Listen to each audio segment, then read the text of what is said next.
Cheese masala. ಎಂತ ಅಡಿಗೆಯ ರುಚಿಯಾಗೋ ರಹಸ್ಯವು 20 ರೂಪಾಯಿ. ನನ್ನ ಮಗ ಸುರಕ್ಷಿತವಾಗಿ ಮನೆಗೆ ಬರಬೇಕು. ಪ್ರಧಾನ್ ರಾಜೀನಾಮೆ ಬಳಿಕ ಅಭಿಜಿತ್ ದೀಪ್ಗೆ ತಾಯಿ ಭಾವುಕರಾಗಿದ್ದಾರೆ. ಸಿಜೆಪಿ ಸಂಸ್ಥಾಪಕ ಅಭಿಜಿತ್ ದೀಪ್ಗೆ ತಾಯಿ ಅನಿತಾ ದೀಪ್ಗೆ ಪ್ರತಿಕ್ರಿಯೆಯನ್ನ ಕೊಟ್ಟಿದ್ದಾರೆ. ಸಿಜೆಪಿಯ ಹೋರಾಟಕ್ಕೆ ಗೆಲುವು ಸಿಕ್ಕಿರೋದು. ಸಿಜೆಪಿ ಸಂಸ್ಥಾಪಕ ಅಭಿಜಿತ್ ದೀಪ್ಗೆ ಅವರ ತಾಯಿ ಪ್ರತಿಕ್ರಿಯೆಯನ್ನ ಕೊಟ್ಟಿದ್ದಾರೆ. ನನ್ನ ಮಗ ಸುರಕ್ಷಿತವಾಗಿ ಮನೆಗೆ ಬರಬೇಕು.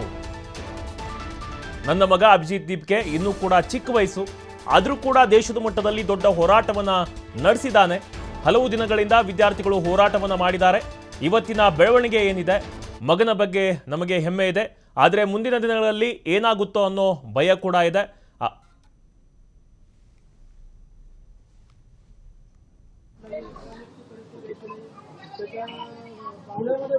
कैसा फील कर रहे हैं आप जब अपने पहले गुरु सुना है? क्या क्या रिएक्शन? नहीं, बहुत अच्छा लग रहा है। आज का दिन इतना अच्छा गया ना, बहुत ही अच्छा गया। इतनी खुशी हो रही है, बहुत खुशी हो रही है। प्रामाणिक पल का फल उसको मिल गया। अभिजीत की जो डिमांड थी वो आखिरकार पूरी हो गई। वो हट्टी था ना, इसलिए वो डिमांड पूरी करने वाला ही था। मैं उसको नहीं बोली थी, मगर वो नहीं बोला मम्मी जब तक राजीनामा नहीं होता जब तक मैं घर पे नहीं आता है। मुझे वो बोला भी, मगर मैंने बोली नहीं कि इसको बोली जानते हो बहुत हट्टी है।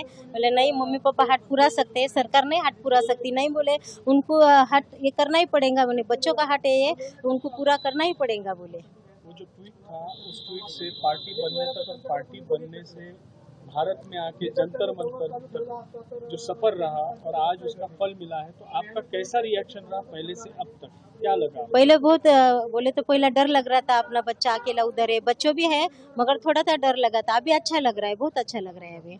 कहीं ना कहीं उनके ऊपर शाही फेंकी गई थी। हाँ, शाही फेंकी, चापट मारी, बुरा लग रहा था, बहुत बुरा।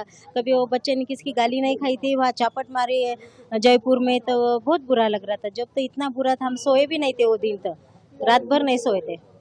ये जो 10 दिन का जो सफर था वो किस तरीके से रहा? यानी जब 20 तारीख को लाठीचार्ज हुआ है उसके बाद ನಮ್ಮ ಜೊತೆ ಇದೀಗ NSY ಅಧ್ಯಕ್ಷರು ಕೀರ್ತಿ ಗಣೇಶ್ ಅವರು ಲೈವ್ಗೆ ಜಾಯ್ನ್ ಆಗ್ತಿದ್ದಾರೆ.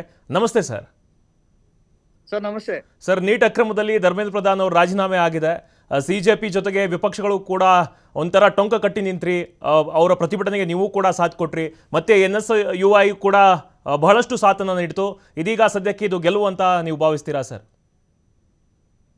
ಸರ್ ಇಲ್ಲ, ಇದು ಗೆಲುವಲ್ಲ. ಯಾವಾಗವರೆಗೂ ಪ್ರಶ್ನೆ ಪತ್ರಿಕೆ ಯಾವಾಗವರೆಗೂ ಸೋರೋದಿಲ್ಲ ಅಲ್ಲಿವರೆಗೂ ನೆಕ್ಸ್ಟ್ ಯಾವುದೇ ಎಕ್ಸಾಮಿನೇಷನ್ ಆಗಲಿ ವಿದ್ಯಾರ್ಥಿಗಳಿಗೆ ಸಮಸ್ಯೆ ಆಗಬಾರ್ದು.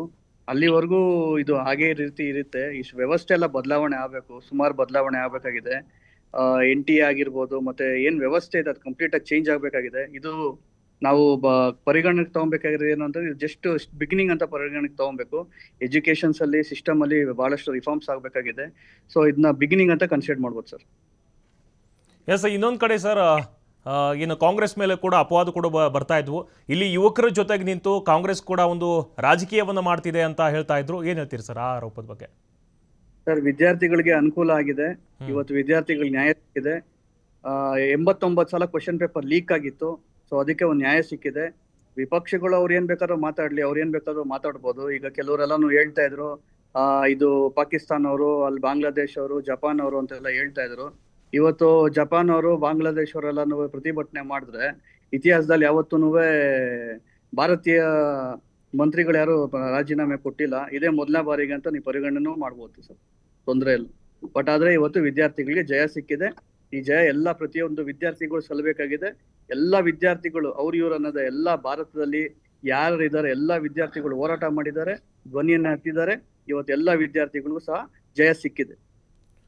ಎಸ್ ಸರ್, ಈಗ ನೀಟ್ ಅಕ್ರಮದಲ್ಲಂತೂ ಒಂದು ರಾಜೀನಾಮೆಯನ್ನು ಕೊಟ್ಟರು. ಬಟ್ NSUI ಈ ಎಜುಕೇಷನ್ ರಿಫಾರ್ಮ್ಗಾಗಿ ಯಾವ ರೀತಿ ಹೋರಾಟದ ರೂಪುರೇಷೆಗಳನ್ನು ನೀವು ಹಾಕೊಂಡ್ರಿ ಅಂತ? ಸರ್, ಈಗ ಎಜುಕೇಶನ್ ರಿಫಾರ್ಮ್ಸ್ಗಾಗಿ ಪ್ರತಿನಿತ್ಯ NSUI ಹೋರಾಟನೇ ಮಾಡ್ತಾನೆ ಇರುತ್ತೆ. ವಿದ್ಯಾರ್ಥಿಗಳು ಏನೇನು ಹೇಳ್ತಾ ಇದ್ದಾರೆ, ಅವ್ರಿಗೆ ಏನೇನು ಸಮಸ್ಯೆ ಆಗ್ತಾ ಇದೆ, ದಿನನಿತ್ಯ ಯಾವ ತರ ಅವ್ರಿಗೆ ಸ್ಟ್ರಕ್ಚರ್ಸ್ ಅಲ್ಲಿ ಆಗಿರ್ಬೋದು, ಎಕ್ಸಾಮಿನೇಷನ್ಸ್ ಅಲ್ಲಿ ಆಗಿರ್ಬೋದು, ಸಿಸ್ಟಮ್ ಅಲ್ಲಿ ಆಗಿರ್ಬೋದು, ಅವ್ರ ಜೊತೆಗೆ ನಾವು ಸದಾ ಇರ್ತೀವಿ. ಮತ್ತೆ ಇದು ಒಂದ್ ದಿವಸದಲ್ಲಿ ಮುಗಿಯಂತ ಕಾರ್ಯಕ್ರಮ ಅಲ್ಲ. ನಾವು ಪ್ರತಿ ದಿವಸನೂ ವಿದ್ಯಾರ್ಥಿಗಳ ಜೊತೆ ಇದ್ದು ಅವ್ರ ಕುಂದುಕೊರತೆಗಳನ್ನ ಏನಿದೆ ನಾವು ಅದನ್ನ ಮೇಲಿನ ಮಟ್ಟಕ್ಕೆ ತಗೊಂಡು ಹೋಗೋದ್ರಲ್ಲಿ ನಾವು ಕೆಲಸ ಮಾಡ್ತೀವಿ ಅಂತ ಈ ಸಂದರ್ಭದಲ್ಲಿ ನಾನು ಹೇಳಕ್ ಇಚ್ಛೆ ಪಡ್ತೀನಿ sir. Thank you sir, TV5 ಜೊತೆ ಮಾತನಾಡಿದ್ದಕ್ಕಾಗಿ. ಎಸ್, ನೀಟ್ ಅಕ್ರಮದಲ್ಲಿ ಧರ್ಮೇಂದ್ರ ಪ್ರಧಾನ್ ರಾಜೀನಾಮೆ ಆಗಿದೆ. ಸಿಜೆಪಿ ಪ್ರೊಟೆಸ್ಟ್ಗೆ, ವಿದ್ಯಾರ್ಥಿಗಳ ಪ್ರೊಟೆಸ್ಟ್ಗೆ ಕೊನೆಗೂ ಕೇಂದ್ರ ಸರ್ಕಾರ ಮಣಿದಿರೋದು. ಅವರ ಪ್ರಮುಖ 3 ಬೇಡಿಕೆಗಳಿಗೂ ಕೂಡ ಸರ್ಕಾರ ಮನ್ನಣೆಯನ್ನು ಕೊಟ್ಟಿದೆ. ಧರ್ಮೇಂದ್ರ ಪ್ರಧಾನ್ 3ನೇ ಒಂದು ಸುತ್ತಿನ ಮಾತುಕತೆ ಇತ್ತು ಸಿಜೆಪಿ ಜೊತೆ. ಅದಕ್ಕಿಂತ ಮುಂಚೆನೇ ಅವರು ರಾಜೀನಾಮೆಯನ್ನು ಕೊಟ್ಟಿದ್ದರು. ಇನ್ನೂ 2 ಪ್ರಮುಖ ಬೇಡಿಕೆಗಳು ಇದ್ವು. ಅದು 3ನೇ ಸುತ್ತಿನ ಮಾತುಕತೆಯಲ್ಲಿ ಇಬ್ಬರಿಗೂ ಕೂಡ ಹೊಂದಾಣಿಕೆಗೆ ಅವರು ಕೂಡ ಓಕೆ ಅಂತ ಅಂದಿದ್ದಾರೆ. ಏನು ವಿದ್ಯಾರ್ಥಿಗಳ ಮೃತ ಕುಟುಂಬ ಏನಿದೆ, ಮೃತರ ವಿದ್ಯಾರ್ಥಿಗಳ ಕುಟುಂಬಕ್ಕೆ ಪರಿಹಾರ ಕೊಡೋದು, ಇದಕ್ಕೆಲ್ಲ ಬೇಡಿಕೆಗಳಿಗೂ ಕೂಡ ಕೇಂದ್ರ ಸರ್ಕಾರ ಒಪ್ಪಿದೆ.